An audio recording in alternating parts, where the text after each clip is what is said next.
Hey guys, welcome back to the channel. As you guys can see, we are in the shop today and we're going to be working on the Corvette. The new motor behind us, well, we'll be kind of working on it. What I need to do is clean up the oil pan and the baffle over there. I also need to install this new crank scraper. So that's going to be the first part of today's video, is getting this crank scraper installed, and this should install fairly easily, but like I said in the previous video, I'm not sure if the rods and all that's going to be properly spec'd. They say it was supposed to fit, but when I installed the other scraper, that one down in the pan, I did have to clearance it in a few spots. So that is something to be aware of, that you may have to file fit a couple of the spots. I will have to look up how much spacing you're supposed to have. I've got some feeler gauges, that's what we've used in the past, so I'll have to get that fitted. But yeah, so let's go ahead, we'll get the engine unbagged, get this installed, and it did come with new hardware, so that's cool, at least some of the hardware. So we should be able to get this crank scraper. It's part number EGM332, and as you can see, it says Group 2 rods, standard stroke. All right guys, pretty standard install. You know, I didn't have any of the windage tray nuts on here, so I didn't have anything to remove. But this is giving a much better shot of the rods, the crank, the bottom of the pistons, as well as the ARP bolts that are on the bottom of the rods. You know, so this has recessed bolt holes in it. Just go ahead, straight put that down. You should be good to go. Now I need to get, it's a 27 millimeter 12-point socket. Get that, and then we're just gonna start spinning this thing over and see if it hits where it hits, and go from there. All right guys, so I found the instructions online. Unfortunately, they didn't include that with you. That's an annoying pet peeve of mine. If you guys are gonna print instructions, just include them. I mean, it takes, this was like a 2-page document. It went back, front and back, but hey, that's neither here nor there. But anyway, found the instructions on their website, downloaded them, started reading them, and this install is pretty simple. You just need to find a feeler gauge of 0.020, and you're going to want to make sure that you've got 0.020 clearance on all the spaces. So, you know, your side here, you know, it is very close. So that's why we will have to rotate the motor over. But I think that's the only, yeah, I mean, it's close, but it's not hitting. And yeah, so, you know, basically that's kind of the whole idea, is just make sure this 0.020 is able to fit and clear. And we will be rotating the crank, like I said, with the 27 mil 12-point socket. We will turn this over. But before we do that, I am going to put some of the bolts on here to tighten it down. And if you guys can see, there are the centering, I almost want to call it a dowel. I don't really know what else to call it, but these little fittings, if you guys are using the factory hardware, they said to put these centering, bushing, whatever they called it, on the 4 corners. And then we're going to grab the hardware that came with the kit. We're going to tighten these down to 18 foot-pounds. And yeah, so I'll put all these bolts on, we'll check the feeler gauge, and if we don't have any issues, we'll go from there. I have checked my clearances on all of the journals and the crank, and you know, in every direction. We're good. You know, we haven't hit anything, we're not really close. And what's kind of crazy is, so I've rotated this over a few times. This actually fits better than the other one did, and this is aftermarket rods. Now, I can tell you one difference right here. This one, the one on the drain pan right here, you guys can see that. It's got a lot more material on the outer side of the motor, so the, you know, the driver's side. And you guys can see here that they just clearanced it by a mile. So this crank scraper really is only scraping it on the left side of the motor. Actually, yes, this would be the passenger side of the motor. So that's really where it's, you know, scraping all the oil off. So that's really the only place I think you guys really need to check your, you know, your dimensions here. But yeah, guys, we're good here. I'm not seeing anything. You know, I've gone through the rotation process multiple times and I haven't heard anything, and it's good to go. So the last step on this crank scraper install is going to be installing these stainless steel 4mm hex sockets, these cap screws. So we're going to put these in. And I'm just guessing they must add some structural rigidity, because it is pierced with like a rivet. Then you screw this in there. It's almost like a riv nut. So but it's not attaching anything. So I'm just guessing there must be some torsional strength that this adds. I don't know, but yeah, so tighten these down. And there's no torque spec for these, but I would say just good and tight, and you should be good to go. So that is going to be it for the crank scraper. You will notice that I did put a little bit more assembly lube on here.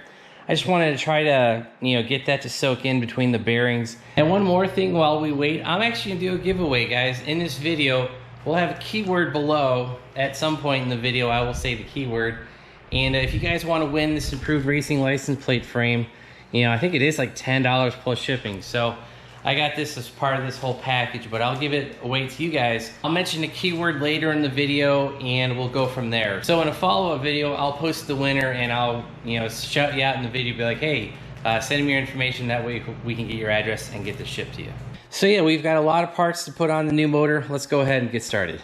And I did want to show you, we do have this Melling 10295 pump. It's been ported, as you guys can see. I put blue Loctite on all of these bolts, and basically the example I was shown was tighten down by hand tight, back it off, hand tight, back it off, hand tight, back it off, hand tight, back it off. Are able to spin the crank over, but I'm going to put a little bit of motor oil in the oil pump just to make sure everything's good. So we've got our normal 5W30, and like I said, I'm just going to put, well, I probably just put in a little bit too much, but just a little bit of oil in there. You don't want that thing spinning over dry. So I'm pretty sure there's engine assembly lube inside there, but just be careful. So let's go ahead, get this bolt in here, and we'll spin the motor over, and then we'll tighten the oil pump down.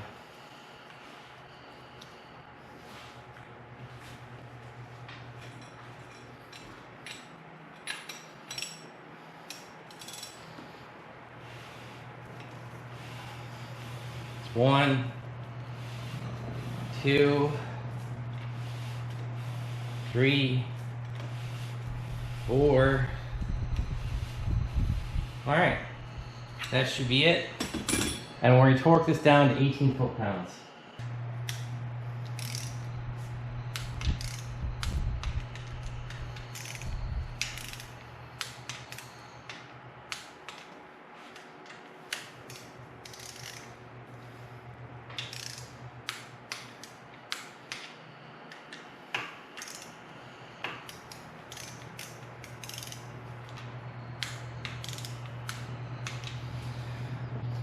All right, that should be it for the oil pump. Now we gotta do the pickup tube. I'll be honest, I probably could have cleaned out the old one, but it did have a bunch of trash in the screen here in the mesh. And that was just from like RTV, sealant, all kinds of junk. And what we wanna do here is make sure that you put lube or oil on the gasket here. So we've got the tail of 3 O-rings. We got the green thick O-ring that came on the oil pickup tube from GM. We got the green one. It looks just about as thick as the one that GM made, and then it came with a small, thinner black one. Now, if you look at the O-ring I pulled off the old motor and the old pump, this is the one that we use. We end up using the thinner blue one. So that's a used O-ring. I'm not going to use it, but just FYI, there are differences in the O-ring. Now, reading the instructions, if you have a straight edge figure 2, you're going to want to use the thinner black O-ring. Now, if you take the O-ring off, now I'm not sure how close you can see that, but this is a tapered edge. This is not straight up and down. I can see that right now, that it is tapered. And the drawings do say if you have the tapered edge, as shown right here where my thumb is in the middle, you're going to want to use the green O-ring, so the thicker O-ring. If you have a grooved edge, you're going to want to use the green O-ring. All right, so you're going to want to lubricate the snot out of this thing. You don't want to tear it. You don't want it popping off. You don't want to have any issues. So we're going to put as much engine assembly lube as we need. I just dripped a little bit, but that's fine. And yeah, so we're going to use the red ring that came from GM, or use the green O-ring that came from Melling. As you guys know, we already put oil in the pickup tube, so there is a little bit of oil in there. And we're going to have to take off the bolt That's I think it's a 13. All right, after taking that nut off and moving, you know, the pickup tube out of the way, oil pickup tube just slid right down here on the bolt coming out, and it also slid right into the slot on the oil pump. So we should be good there. We're going to use the bolts that were provided by Improved Racing. Again, these are an old kit. This is the second time we're using it. And yeah, so this is the Improved Racing. It's part number EGM 500. It's just the oil pickup tube brace. Use the bolts that came with it. I think these torque down to 8 foot-pounds. I'll confirm that. But guys, I know you can't see much detail down here, but just know that I have put blue Loctite on both of these bolts. I never had an issue with it backing out on the old motor, but you know, might as well put the Loctite in there while we're you know, while we're in here. So, but yeah, you just got to be real careful that you're not pinching the O-ring.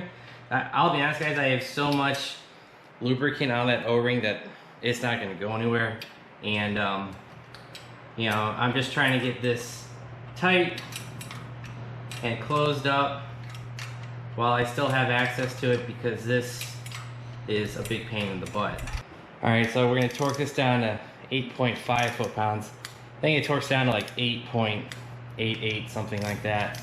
And this nut over here, we're going to torque that down to 18 foot-pounds. Now, the next step is going to be to put the baffle on, but as you guys know, this went through the old motor. I have pressure washed this, I have degreased it. I'm going to hit this with compressed air and brake cleaner one more time. And actually, you guys can see a little bit of damage right here. I didn't realize that the piston had actually made it all the way through here, but kind of like I was saying in the other video, they don't make this anymore. So, you know, there's no fixing this. Guys, everything I just showed you about the oil pickup tube, don't ignore it, but what you need to do, you need to put the crank baffle in first, then you can put the pickup tube in. Tube loosened up, made enough room to slide in the baffle underneath it, and basically all you got to do is put the baffle, the mounting nut for the oil pickup tube through it. Then there's a slot here. You guys will be able to see this a little bit better. There's this slot right here. Slide that around the oil pickup tube. And yeah, that's pretty much it. So we're going to tighten this down. I did have to take 4 of the bolts out. We're going to tighten this down to 18 foot-pounds.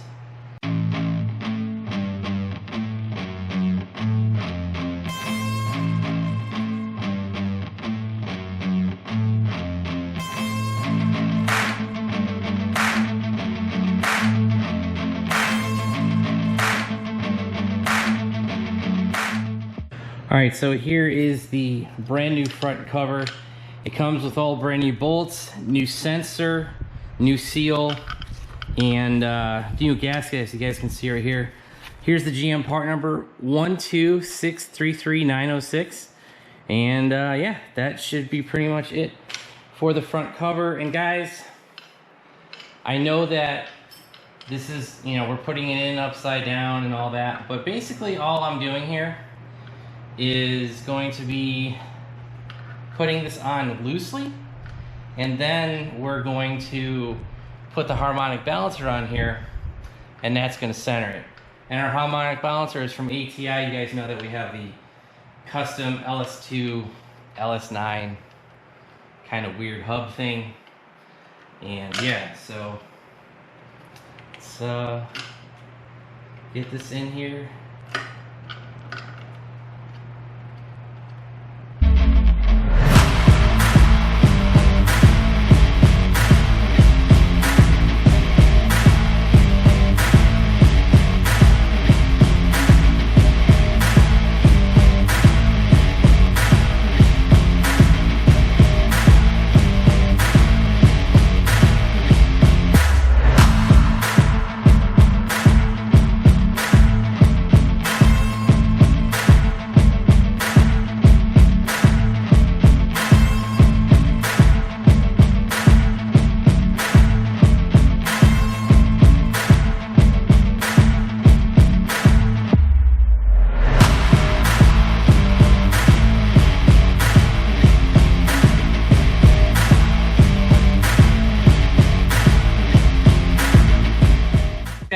it. So obviously that bolt is not torqued to the 240 some foot-pounds. I just wanted to get the hub started, and there is a combination of nickel-based anti-seize as well as the RTV that you have to put in the keyway because this motor's not cranked. And you'll remember that I pinned the last motor, so we're going to do that again.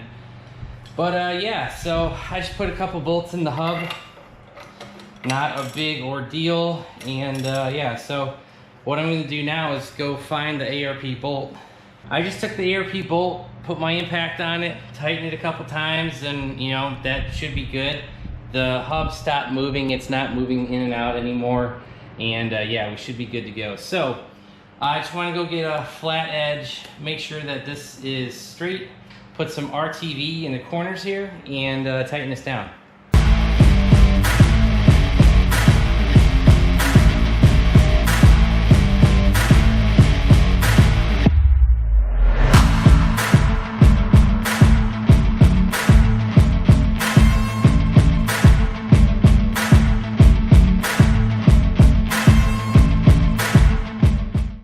Alright guys, you'll notice we have the engine flipped around. Well, it's because we have a brand new rear cover, and it's got the gasket center thing on there, so you just got to push it on. Part number for this rear cover is 12639250, and as you guys can see, it has the gasket, the rear seal, the plastic piece, as well as new bolts. So I'm going to get this on there. We're going to straight edge it like we did the front, and we should be good to replace the oil pan gasket and finally put the oil pan on. As you can see, I have the OEM style rear dumbbell that was in the back of the block underneath the cover in the oil passage. You guys can see I'm going to replace that with this improved racing piece.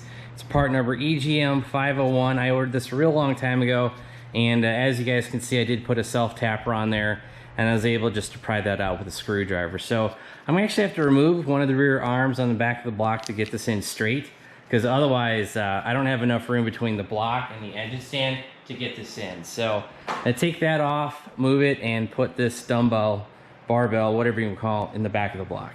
All right, you guys can see we got the mount loose so that I can actually get in here.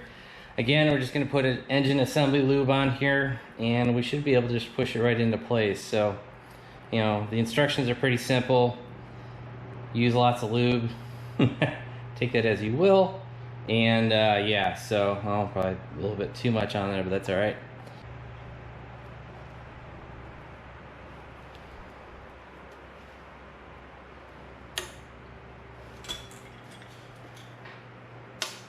All right, you heard that thing clicking there? Should be good to go. All right, guys, you can see I have the rear cover kind of in place. Basically what I did was I put the four corners, so the bottom and the top, there's 4 bolts. I've started them all, and basically what's gonna happen is, as I pull this cover in towards the block, the seal cover right here, this white piece, that's gonna pop out. So, you know, that should center the crank and the rear cover, and you know, you could always double check with the straight edge. And yeah, and just go from there. So I mean,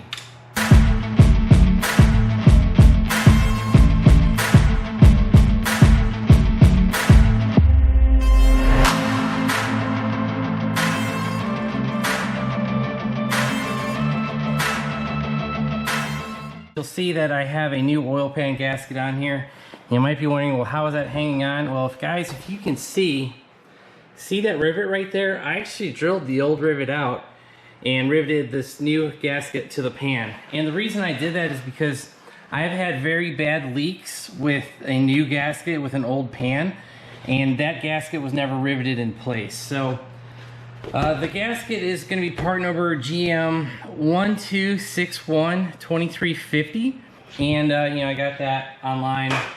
And yeah, and I just had some aluminum rivets here, put them in, tighten them down, you're good to go.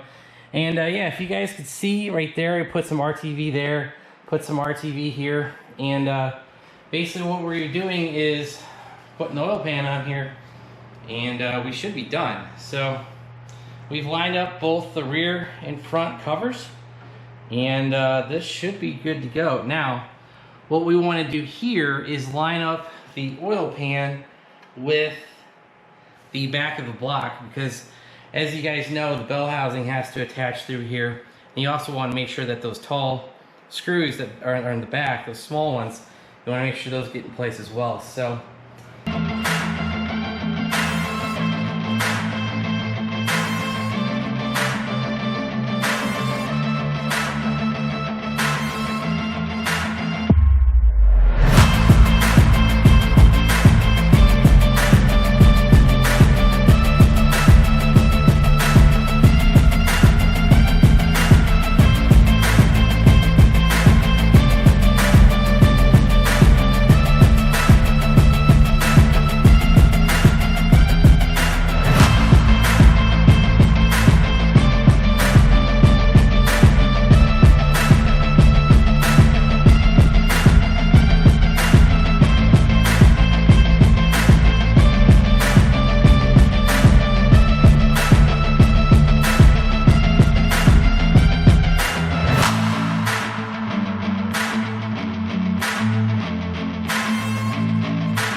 one more thing before we go, I actually forgot about the oil cooler.